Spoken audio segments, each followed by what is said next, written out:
다니엘서에 관한 몇 권의 책을 읽다가 기도에 대한 재미있는 두 가지 이야기를 읽게 되었습니다. 하나는 이것입니다. 어떤 분이 굉장히 중요한 사업 미팅이 있었대요. 근데 그 미팅에 가는 길에 차가 너무 밀려가지고 시간이 너무 빠듯해진 겁니다. 아슬아슬한 시간에 도착해서 주차장에 갔는데 이게 웬일입니까? 주차할 장소가 없는 거예요. 큰일 났죠. 그래서 이분이 너무 간절한 마음으로 기도했대요. 하나님 도와주세요. 지금 주차할 곳 하나님이 마련해 주시면은 제가 올해 단기 선교 가겠습니다. 하나님 도와주세요. 이렇게 기도했대요. 근데 코너를 돌자마자 주차할 곳 한 군데가 눈에 보이더랍니다. 그러면서 주차를 하면서 이분이 하나님께 이렇게 기도했답니다. 하나님, 이제 도와주시지 않으셔도 됩니다. 방금 막 찾았습니다. 이렇게 기도를 했답니다.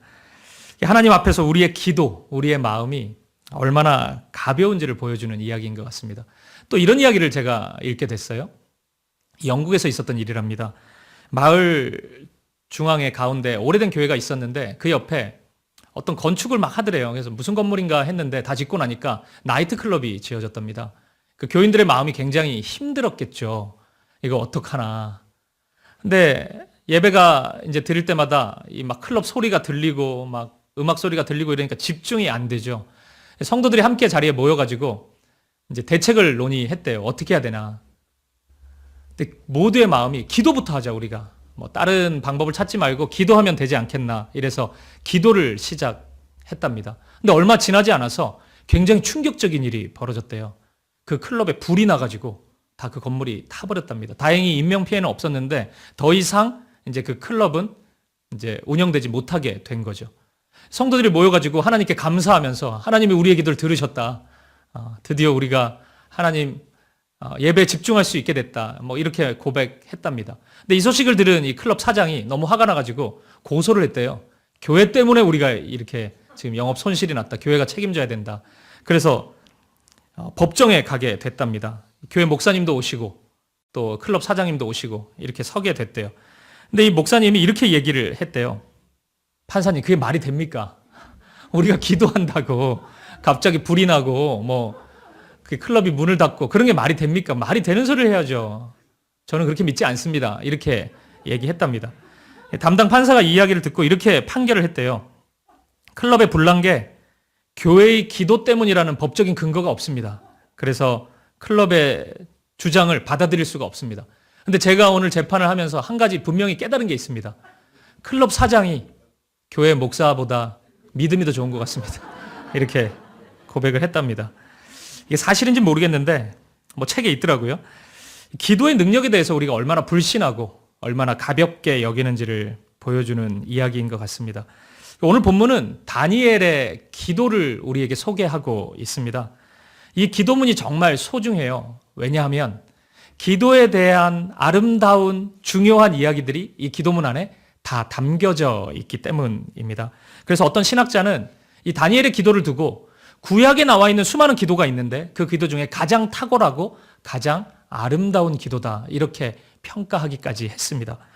9장 1절을 보면 다니엘이 이 기도를 드린 시기가 다리오 왕이 통치하던 시기라고 그렇게 말씀하고 있습니다. 다리오 왕이 통치하던 시기. 우리가 다니엘서를 보면서 어떤 한 장면이 생각나지 않습니까? 다니엘서 6장에 무슨 사건이 있었죠? 다니엘의 하나님께 기도하지 못하게 만드는, 기도만 하면은 사자굴에 집어넣겠다는 기도 금지법이 제정되지 않았습니까? 그때 그 왕이 다리오 왕이었습니다. 바로 그 시기인 거죠. 오늘 다니엘의 기도가 그 사자굴에 들어가기 직전에 예루살렘을 향해 손을 들면서 드렸던 그 기도인지는 모르겠어요. 하지만 적어도 그 시기, 다리오 왕이 통치하던 그 시기, 다니엘이 극한의 두려움 속에 있었던, 어려움 속에 있었던 그 시기에 드렸던 기도인 것은 분명합니다. 이어지는 9장 2절은 바로 이 기도를 드리는 순간 다니엘이 어떤 마음을 가졌는지를 우리에게 잘 보여주고 있습니다. 우리 9장 2절 말씀을 함께 읽어보도록 하겠습니다. 시작.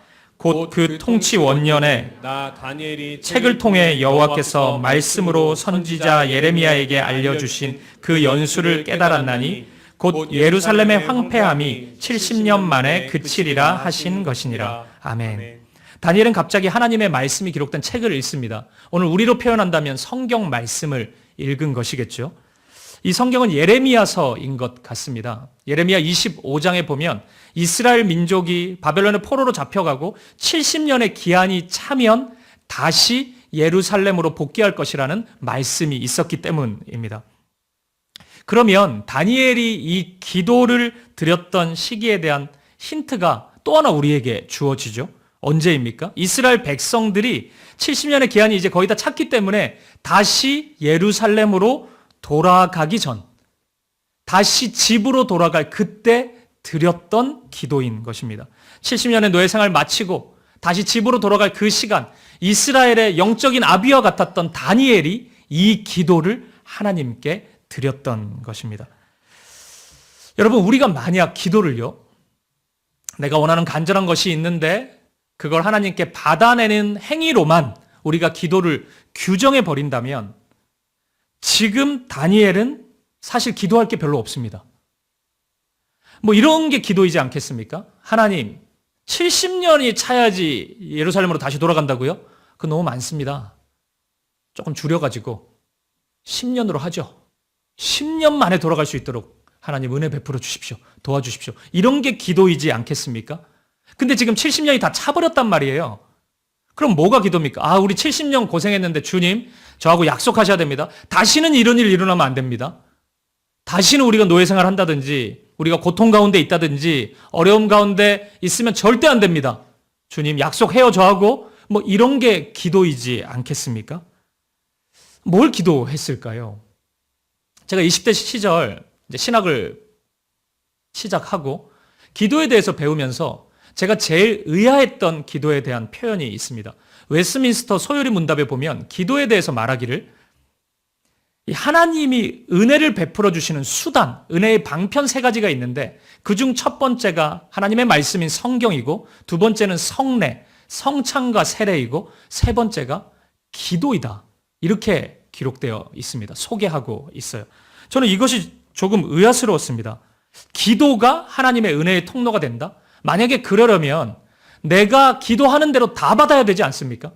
내가 원하는 게 있으면 그 원하는 것을 정확하게, 정확한 시기에, 내가 원하는 그 시기에 다 받아야, 야, 기도가 은혜네. 이 기도는 진짜 은혜의 수단이고 통로네. 이렇게 얘기할 수 있지 않아요? 근데 여러분, 실제 그렇습니까? 기도하면 다 받았어요, 여러분? 아닌 것 같잖아요. 그런데 어떻게 기도가 은혜의 수단이라고 할 수 있습니까? 그래서 저는 그 웨스트민스터 소요리 문답을 읽으면서 기도가 좋은 것이라는 것은 뭐 당연히 알지만 신학생이 그거 모르겠습니까? 그런데 기도가 은혜의 수단이 된다는 것은 크게 와닿지 않았습니다. 오히려 저에게는 기도라는 것은 스트레스의 수단이다. 기도 너무 힘들고 뭔가 기도해도 잘 되지도 않는 것 같고 뭐 그런 느낌이 훨씬 강했던 것 같습니다. 근데 시간이 흘러서 저의 삶의 어떤 환경이 기도하지 않으면 안 되는 상황에 처해졌고 그리고 실제 제가 간절히 기도했던 적이 있습니다. 그러면서 저는 이 기도의 진리가 의미하는 바가 무엇인지를 깊이 깨닫게 되었습니다. 기도하는 시간을 통해서 저는 그 어떤 다른 신앙의 행위보다 기도를 통해서 하나님의 마음을 알아갈 수 있는 것이구나. 이 사실을 깊이 깨닫게 된 것입니다. 먼저 하나님의 이름을 부르면서 기도하다 보니까 하나님이 어떤 분이신지 바르게 고백하게 되더라고요. 이게 가끔 한 번씩 하나님의 이름을 부르면 하나님에 대해 잘못 부를 수가 있습니다. 실수할 수도 있고 하나님답지 않게 부를 수 있어요. 하나님은 사랑이 없고 폭력적이시고 나를 자꾸 힘들게 하는 분, 뭐 이렇게 부를 수 있죠. 가끔 부르면 그럴 수 있어요. 근데 매일같이 자주 하나님의 이름을 부르다 보니까 하나님의 성품에 대한 정확한 고백이 나오더라고요. 하나님은 사랑이 많으시고 인자하시고 자비하시고 선하게 인도하시고 나를 그 하나님의 선한 계획 가운데 이끌어 가시는 분, 이렇게 정확히 고백하게 되더라고요. 그것이 참 저에게 은혜가 됐습니다. 하나님 이런 분이시구나. 기도를 통해서 저의 고백을 통해서 제가 계속 깨닫게 됐어요. 하나님 진정으로 그런 분이 맞으시구나. 내가 그렇게 고백할 수밖에 없구나. 하나님의 이름을 부르면 부를수록 단순한 하나님이 아니라 하나님이 어떤 분이신지를 정확하게, 적확하게 고백할 수밖에 없더라는 것입니다. 그리고 하나님의 이름을 통해서 하나님의 어떤 분이신지 정확히 고백하게 되자 저 자신을 돌아보게 되었습니다. 그 하나님과 제가 얼마나 어울리지 못하는지를 제가 알게 됐어요. 하나님은 그런 분이신데, 하나님은 사랑이신 분이신데 나는 얼마나 사랑스럽지 못한 자이고, 하나님은 거룩하신 분이신데 나는 얼마나 더러운 자인지가 보이더라고요. 그러면서 회개의 기도가 시작되더라고요. 하나님의 이름을 부르면 부를수록 처음엔 습관적으로 반복해서 불렀지만 어느 시점에서 나 자신을 보게 되고 나 자신을 돌아보게 되고 회개의 기도를 드리게 되었습니다. 그리고 바른 회개가 시작되자 단순히 제가 이 세상에서 무엇을 원하는, 그것을 구하는 것을, 그 차원을 넘어서 내 자신이 어떻게 이 땅에서 삶을 살아야 할지 저의 소망에 대해서 깊이 묵상하게 되었습니다. 그러면서 기도가 좀 달라지더라고요. 제가 주님의 뜻대로, 주님의 기쁨으로, 주님의 사랑을 흘려보내는 축복의 통로로 살 수 있기를 간구하게 되더라고요. 그게 얼마나 놀라운지, 어떤 기도를 드리더라도 그 기도의 끝자락에는 언제나 나의 삶을 그렇게 하나님께 드리는, 하나님께 맡겨드리는 그런 고백이 저도 모르게 나오는 것을 제가 경험하였습니다. 이런 과정을 거치고 나니까 기도가 나에게 하나님의 은혜를 베풀어 주시는 그런 수단이고 통로이구나, 이 사실을 정확하게 경험하게 되었습니다. 이렇게 본다면 지금 이 다니엘서 9장에서 정말 중요한 것은요, 기도의 내용보다도 어쩌면 다니엘이 기도하고 있다는 사실입니다. 만약 6장과 오늘 9장이 같은 시점이라면 다니엘은 사자굴에 들어갈지도 모르는 급박한 상황 속에서, 그 갈급함 속에서 기도를 시작했을 것입니다. 만약 예루살렘으로 돌아가기 직전의 상황이라면 예루살렘으로 가고 싶은 그 절박한 마음, 주님 약속하신 말씀대로 우리를 인도해 주십시오, 우리가 돌아가기 원합니다, 그 갈급한 마음, 또는 다니엘은 청년 시절부터 70년의 시간이 흐를 때까지 약 90세가 넘을 때인 것 같은데, 이 시점까지 정말 힘든 시간, 험악한 인생을 살았거든요. 주님, 다시는 이런 일이, 이런 인생이 저에게 나타나지 않기를 바랍니다. 우리 민족에게 그 일이 없기를 바랍니다. 이런 절박한 마음으로 기도를 시작했는지도 모르겠습니다. 근데 여러분, 어떤 기도의 동기로 시작했든지 다 괜찮은 겁니다. 중요한 것은 무엇으로 인해 기도가 시작되었는지가 아니라 지금 다니엘이 기도하고 있다는 것, 그것이 중요한 것이기 때문입니다. 왜냐하면 이 기도를 통해서 하나님의 은혜가 다니엘에게 시작될 것이기 때문입니다. 기도는 바로 그런 것이기 때문입니다. 사랑하는 여러분, 오늘 저와 여러분도 이 다니엘의 기도를 살펴보기 전에 가장 먼저 우리 마음속에 다짐할 수 있기를 바랍니다. 그것은 기도를 시작하는 겁니다. 기도에 대해서 많이 아는 것보다, 기도가 이런 거구나 이해하고 지식을 쌓는 것보다 훨씬 중요한 것이 있다면 기도하는 겁니다. 기도는 그런 성격이에요. 많이 알아서 능력이 나타나는 게 아니고 실제 기도를 할 때 하나님의 은혜가 우리 가운데 흘러가는 것입니다. 사실 우리에게는 기도를 해야 할 수많은 이유가 있지 않습니까? 누구보다도 더 많은 이유를 가지고 있지 않습니까? 기도할 수 있기를 바랍니다. 어떻게 기도해야 될지 모르더라도 저는 잘 모르겠어요, 무엇을 기도해야 될지, 어떻게 해야 될지 상관없습니다. 어떤 갈급함이 있다면 그것으로 기도를 출발해 볼 수 있기를 바랍니다. 그러면 그 기도는 통로가 됩니다. 하나님의 은혜를 경험하는 통로가 됩니다. 기도를 통해 하나님의 은혜를 누릴 수 있는 저와 여러분이 되기를 간절히 축복합니다. 이제 다니엘의 기도 내용을 한번 살펴보겠습니다. 9장 3절 말씀 우리 같이 보시겠습니다. 시작. 내가 금식하며 베옷을 입고 죄를 덮어쓰고 주 하나님께 기도하며 간구하기를 결심하고. 아멘. 주 하나님께 기도하며 간구하기를 결심합니다. 다니엘은 이 마음을 가져요. 이 표현을 직역하면 나의 얼굴을 하나님께 두었다, 이런 뜻이 될 것 같습니다. 그러니까 기도를 시작할 때 다니엘의 마음이 오직 하나님밖에 없었다는 거예요. 하나님만을 바라보는 그 마음밖에 없었던 것입니다. 가끔 어떤 분들은 이 그리스도인들을 가리켜서 굉장히 유약하고 연약한 사람들로 평가하기도 합니다. 얼마나 삶에 대해서 자신감이 없었으면은 저렇게 신을 따르고 말이야, 이렇게 하나님, 보이지도 않는 그 하나님을 따르고 의지한다 그러고 저렇게 할 수가 있나, 이렇게 비아냥거리는 모습이 자주 발견됩니다. 근데 여러분, 오늘 말씀을 잘 보십시오. 다니엘이 유약하거나 연약해 보입니까? 만약 다니엘이 지금 사자굴의 위협 앞에서 기도를 시작한 것이라면 다니엘이 그 상황 속에서 이제 자칫 잘못하면 사자굴에 들어가요. 다니엘이 현실을 냉정하게 분석하는 거예요. 아, 지금 내가 처해 있는 상황이 이렇구나. 나는 어쩔 수 없구나. 내가 할 수 있는 일 하나도 없네. 뭐 그럼 받아들여야지. 만약에 이런 모습과 다니엘이 그 상황 속에서도 나는 하나님께 기도하기를 결단하고 실제 이 기도를 드리는 그 모습, 이 두 모습 중에 어떤 모습이 더 유약합니까? 어떤 모습이 더 연약해요? 어떤 모습이 더 강하고 용기 있는 모습입니까? 기도하는 모습 아닙니까? 유약하기 때문에 기도하는 것이 아니라 유약한 사람은 멈추어 있겠죠. 하지만 다니엘은 유약하지 않기 때문에 기도하고 있었던 것입니다. 다니엘은 비록 노예의 신분이었지만 도저히 노예로서는 할 수 없는 행동을 하고 있는 것입니다. 마치 왕의 자녀라도 된 것이냐, 왕 대신 하나님을 바라보면서 하나님의 은혜를 구하고 있는 것입니다. 따라서 다니엘의 지금 드리는 기도는 대책 없는 한 사람이 삶을 포기한 채 그냥 주저주저 내뱉는 그런 이야기가 아닙니다. 다니엘이 할 수 있는 가장 탁월한 선택이고 가장 강력한 도전이었습니다. 가장 강력한 무기를 다니엘은 지금 사용하고 있는 것입니다. 오늘 우리도 이렇게 용기 있게 기도할 수 있기를 바랍니다. 다니엘은 어떻게 이렇게 용기 있게 기도를 선택할 수 있었을까요? 그것은 그 기도를 받으시는 하나님에 대한 바른 이해와 믿음이 있었기 때문입니다. 우리 9장 4절 말씀 우리 같이 한번 보도록 하겠습니다. 시작. 내 하나님 여호와께 기도하며 자복하여 이르기를 크시고 두려워할 주 하나님, 주를 사랑하고 주의 계명을 지키는 자를 위하여 언약을 지키시고 그에게 인자를 베푸시는 이시여. 아멘. 저는 이 구절에 주를 사랑하고 주의 계명을 지키는 자, 이 표현이 참 좋아요. 그러니까 주님을 사랑하기 때문에 주님의 계명을 지킬 수 있는 거죠.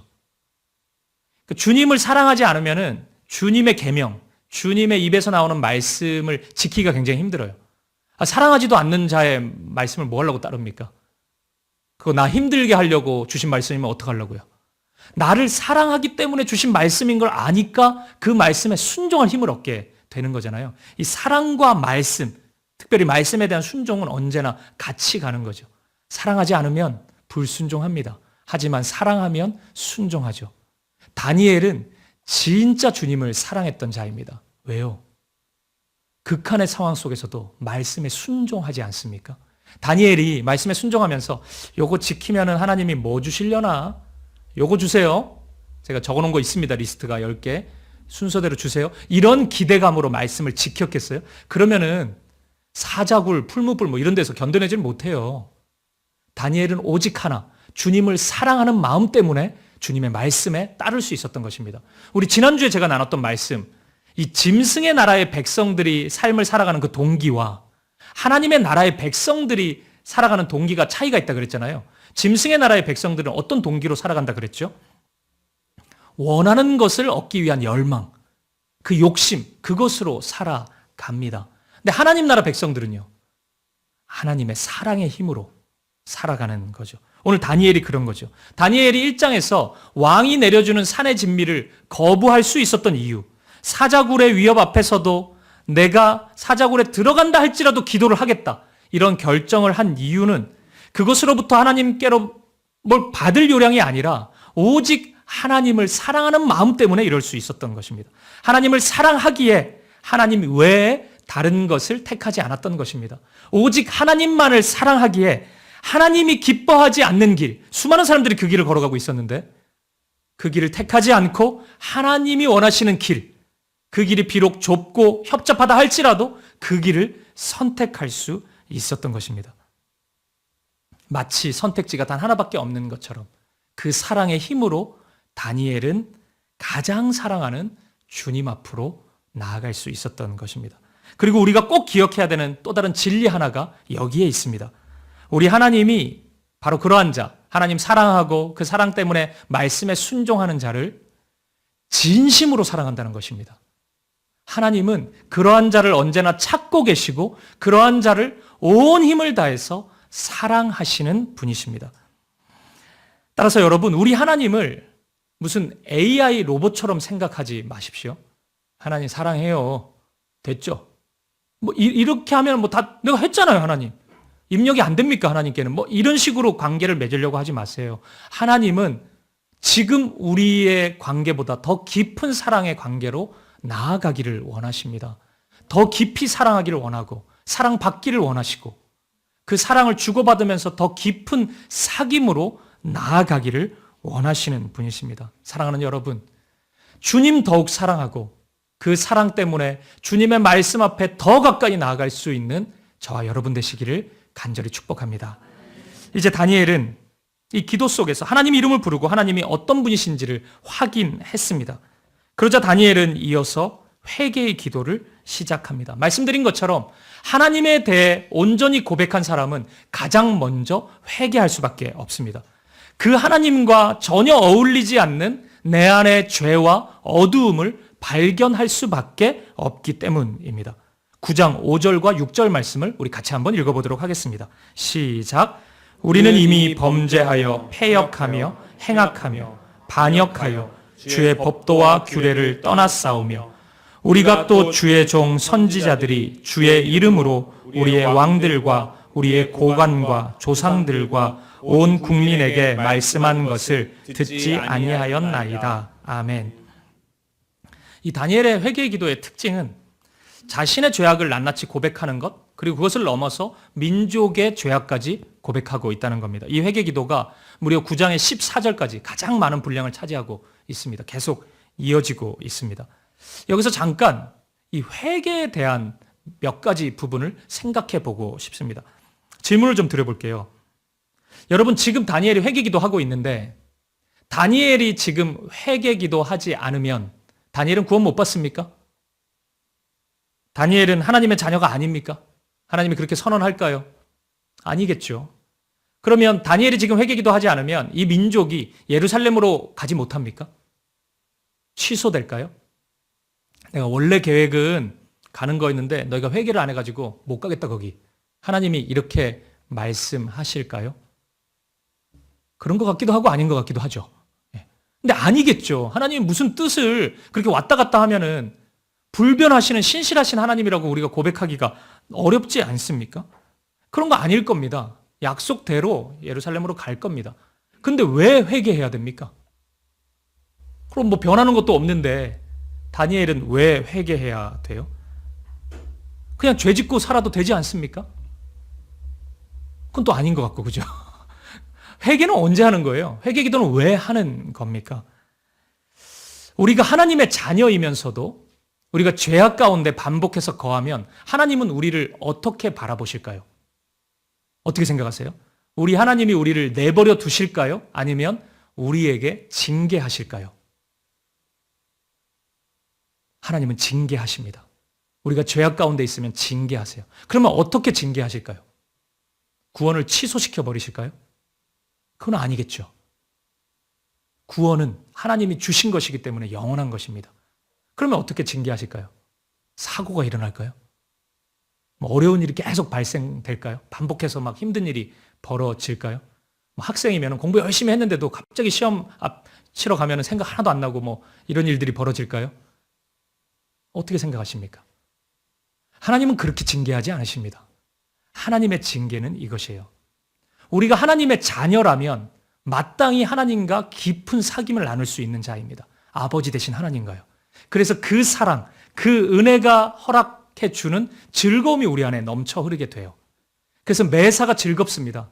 이 땅의 것이 아니라 영원한 것을 내가 보았기 때문에 그 구원의 기쁨, 그 즐거움이 있어요. 그래서 그 즐거움으로 우리는 하루하루를 살아갑니다. 이것이 그리스도인의 생활 감정이라고 할 수 있습니다. 그런데 우리가 죄악 가운데 거하게 되면 그 마음이, 그 즐거움이 조금씩 사라지기 시작합니다. 우리가 잘 아는 다윗이 하나님 앞에서 아주 심각한 범죄를 저지른 적이 있습니다. 그때 다윗이 그 죄 앞에서 이런 고백을 해요. 시편 51편 11절 12절 말씀입니다. 나를 주 앞에서 쫓아내지 마시며 주의 성령을 내게서 거두지 마소서. 주의 구원의 즐거움을 내게 회복시켜 주시고 자원하는 심령을 주사 나를 붙드소서. 아멘. 보세요. 주 앞에서 쫓아내지 마시며. 다윗이 주님 앞에서 쫓겨난 적이 있습니까? 없습니다. 죄를 지었다고 해서 쫓겨나고 그런 거 아닙니다. 주의 성령을 내게서 거두지 마소서. 성령이 떠나신 적이 있습니까? 없습니다. 다윗 안에 여전히 함께 하십니다. 그런데 왜 이 고백을 할까요? 다윗이 그렇게 느껴지는 겁니다. 내가 주님께 꼭 쫓겨난 것만 같고 하나님과 관계없는 존재인 것 같고 하나님의 신이, 하나님의 성령의 역사가 내 마음 가운데 조금도 나타나지 않는 것 같은 거예요. 구원을 받았죠. 그럼 변하지 않습니다. 그런데 구원의 즐거움을 회복시켜 달라고 하는 거예요. 구원이 마치 없는 것처럼, 내가 구원받지 못한 자처럼 그런 마음이 찾아온 것입니다. 그 두려움이 생기고 그 절망감이 생겼던 것입니다. 이것이 죄가 가지고 오는 파괴력입니다. 이것이 죄가 주는 무서움이에요. 죄는 우리를 그런 상태로 만듭니다. 죄가 우리를 지배하기 시작하면 우리는 성도답지 못하게 살게 됩니다. 주님의 일이 즐겁지가 않고 주님의 마음이 느껴지지도 않습니다. 불신자를 방불케 하는 삶을 살아갑니다. 아무리 열심히 살아도 불신자와 크게 다를 바 없는 삶의 궤적이 그 사람에게 나타납니다. 여러분, 그러면 죄 지은 성도는 평생 그렇게 살아야 합니까? 하나님의 자녀가 됐는데 하나도 기쁘지가 않아요. 그게 뭔데? 뭐가 그렇게 즐거운데? 나는 하나도 안 기쁜데. 그냥 이러고 투덜거리면서 살아야 합니까? 하나님이 그대로 내버려 두시기를 원하실까요? 아니죠. 사랑의 하나님은 그렇지 않습니다. 우리에게 방법을 주세요. 그것이 바로 회개입니다. 우리가 우리의 죄에 대해서 회개하기 시작하면 그 마음이, 그 구원의 기쁨, 그 구원의 즐거움이 우리 가운데 회복되기 시작하는 것이에요. 우리 가운데 다시 살아납니다. 내가 하나님의 자녀라는 확신이 들기 시작하고 주님과의 사귐과 교제가 나에게 얼마나 즐거움을 주는지를 알기 시작합니다. 즐거움이 생겨나요. 기쁨이 생겨나고 감사가 쏟아져 나오는 것입니다. 그렇기 때문에 여러분, 회개의 기도는 우리에게 있어서 무거운 짐이 아닙니다. 하나님이 주신 아름다운 선물인 것입니다. 오늘 무언가 하나님으로부터 멀리 떨어져 있는 것 같고 하나님의 구원의 즐거움이 소멸된 것 같은 분들이 있으시다면 오늘 회개의 기도를 시작하십시오. 회개하십시오. 그 회개의 기도를 드리는 그 순간의 무거움보다 회개의 기도 이후에 회복되는 나의 마음, 내 마음 속에 찾아오는 즐거움이 훨씬 더 큽니다. 회개 기도를 시작할 수 있기를 바라고 예수 그리스도의 십자가를 의지하여서 마음속의 모든 죄를 고백할 수 있기를 바라고 그 고백을 통해서 회복시켜 주시는 하나님의 은혜를 풍성히 누릴 수 있는 저와 여러분 되시기를 간절히 소망합니다. 회개의 기도를 다니엘이 이렇게 드려요. 그리고 이 회개의 기도를 마친 후에 다니엘은 이제 가장 중요한 기도, 이 마지막 고백을 하나님께 드립니다. 그 마지막 고백은 오직 하나님의 긍휼만을 구하는 기도입니다. 오직 하나님만을 의지하겠다는 고백을 드립니다. 여러분, 왜 이 고백이 이 다니엘의 기도 가운데 제일 마지막에 나오는지 아십니까? 다니엘이 하나님의 이름을 부르고 바르게 고백하고 하나님이 그런 분이신지 인정하고 그리고 자신의 어두움을 발견하고 회개하고 이 과정을 통해서 다니엘이 분명히 깨달은 것이 있기 때문이에요. 그것은 나의 힘과 나의 능력을 의지하면 안 되겠구나. 그것을 깨달은 것입니다. 그래서 언제나 하나님 앞에 기도하는 사람은 마지막에 내 힘이 아니라 하나님의 능력, 하나님의 힘, 하나님의 은혜를 의지하고 사모하는 고백을 드리게 됩니다. 오늘 본문의 18절 말씀을 우리 함께 보시겠습니다. 같이 한번 읽어보죠. 시작. 나의 하나님이여 귀를 기울여 들으시며 눈을 떠서 우리의 황폐한 상황과 주의 이름으로 일컫는 성을 보옵소서. 우리가 주 앞에 간구하옵는 것은 우리의 공의를 의지하여 하는 것이 아니요 주의 큰 긍휼을 의지하여 함이니이다. 아멘. 우리의 공의를 의지하여 하는 것이 아니고 주의 큰 긍휼을 의지하여 함이니이다. 우리가 나 자신을 의지하면 결국 왕이 산의 진미 내려주면 그거 먹어요. 나의 힘을 의지하면 그렇습니다. 우리가 나 자신을 의지하면 풀무불의 공격 앞에서 무너집니다. 사자굴의 공격 앞에서 무너지고 우상에게 사람에게 절할 수밖에 없습니다. 우리는 그 정도의 의지력이 전부입니다. 우리가 나 자신을 의지하면 벨사살 왕을 따라가는 그 옆에 1000명이 모여 있을 때 굉장히 부럽게 느껴질 겁니다. 그리고 결국 그 유혹 앞에 무릎을 꿇게 될 것입니다. 하지만 우리가 나의 힘이 아니라 하나님을 의지하기 시작하면 이 세상 모든 질서를 이겨낼 수 있고 하나님의 백성으로서 신실하게, 진실하게 이 땅의 삶을 살아갈 수 있게 됩니다. 이제 다니엘은 확실히 알게 된 것입니다. 내가 누구를 의지해야 될지, 우리 이스라엘 민족이 의지할 대상이 누구인지 정확히 알았습니다. 바로 하나님이십니다. 하나님을 의지해야 되는구나. 그래서 다니엘은 이 마지막 기도에서 더욱 간절한 마음으로 주님의 긍휼만을 구하고 있는 것입니다. 사랑하는 여러분, 오늘 이 다니엘의 기도를 통해서 나도 기도를 해야 되겠다는 도전이 여러분에게 찾아왔다면, 그럼 이거 하나만 기억하십시오. 내가 아니라 하나님을 의지하여서 기도하시면 됩니다.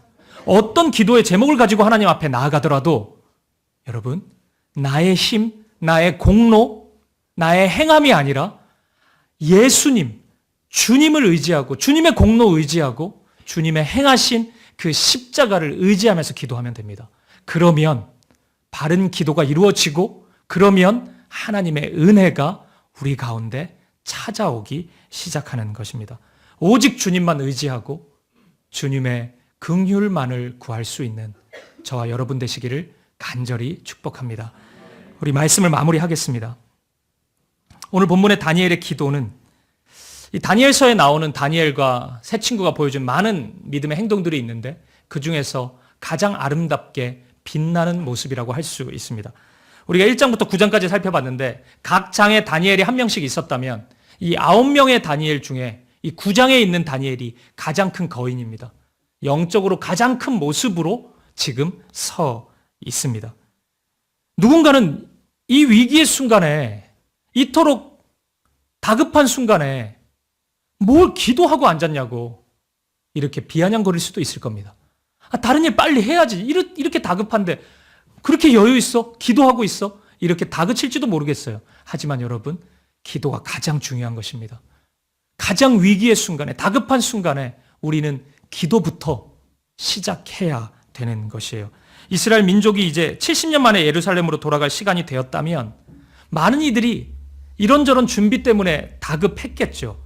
수많은 이들이 많은 준비를 하고 있었을 겁니다. 그런데 그들의 그 어떤 준비보다 다니엘의 기도가 가장 탁월합니다. 이스라엘이 예루살렘으로 돌아가기 위해 한 가지 해야 되는 일이 있었다면 그것은 기도였던 것이에요. 다니엘이 바로 그것을 채워가고 있는 것입니다. 여러분, 우리가 아는 것처럼 비록 기도의 결과는 우리가 생각하는 세상적인 아름다운 결과가 나타나진 않았어요. 만약 6장에 사자굴에 들어가기 직전에 이 기도 드렸다면 사자굴에 안 들어가는 기적이 일어났다면 우리가 좀 간증하기도 좋았을 텐데 사자굴에 갑니다. 결국 사자굴에 들어가요. 그리고 오늘 본문 다음 절부터 20절까지의 이야기는 우리 지난주에 살펴보았던 그 말씀의 주제가 다시 반복돼요. 인내의 시간, 기다림의 시간, 믿음으로 걸어가야 되는 시간이 꼭 필요하다. 그걸 다시 한번 주님께서 강조하고 있습니다. 여러분 어떠세요? 실망스러우세요? 기도 괜히 했네. 결국 그런 결과면은 뭐 기도 중요하다고 실컷 얘기하더니 그 결과 보자고 기도했어? 이렇게 얘기하시겠습니까? 아닙니다.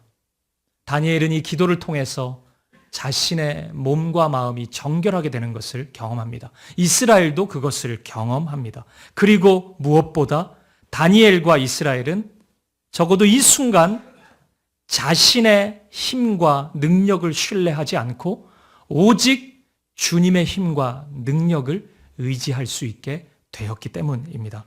사랑하는 여러분, 오늘부터 다시 기도할 수 있기를 바랍니다. 그 동기가 무엇이든 관계가 없어요. 사자굴의 위험 때문에 기도를 시작했던, 예루살렘으로 돌아가야 되는 그 소망 때문에 기도했던, 관계없지 않습니까? 기도하는 것이 중요합니다. 여러분의 자녀의 문제이든 경제적인 문제이든 건강의 문제이든 마음의 문제, 관계의 문제이든 기도를 출발하는 동기가 무엇이든 관계없어요. 그 어떤 일을 통해서 기도해도 괜찮아요. 기도를 시작하는 것이, 실제 기도하는 것이 중요합니다. 기도의 자리로 나아가는 것이 중요해요. 왜냐하면 하나님은 우리에게 은혜 베풀어 주시기를 기뻐하시는데 그 기도를 통로로 삼아서 우리에게 은혜 주시기를 원하시기 때문입니다. 특별히 오늘 이스라엘 백성들이 처한 것처럼 이제 예루살렘 집으로 돌아가야 될 때이거든요. 오랜 시간 준비했던 그 무엇을 눈앞에 두고 있는 분들이 있다면 여러분 기도로 시작할 수 있기를 바랍니다. 이제 오랫동안 하나님을 떠나 있다가 이제 내가 주님의 품 안으로 나아가기를 원하는 그 간절한 마음이 있는 분들이 있다면 무엇을 해야 될지, 어떻게 주님 앞에 돌아가야 될지 모르는 분이 있으시다면 작은 목소리라도 기도로 시작할 수 있기를 바랍니다. 주님의 이름을 부르시길 바라고 주님의 도우심을 구할 수 있기를 바랍니다. 사랑하는 여러분, 오늘 다니엘의 기도가 저와 여러분의 기도가 되어서 우리의 기도를 통해서 하나님의 은혜를 온전히 경험하고 하나님만을 온전히 의지할 수 있는 저와 여러분 되시기를 주님의 이름으로 간절히 축복드립니다.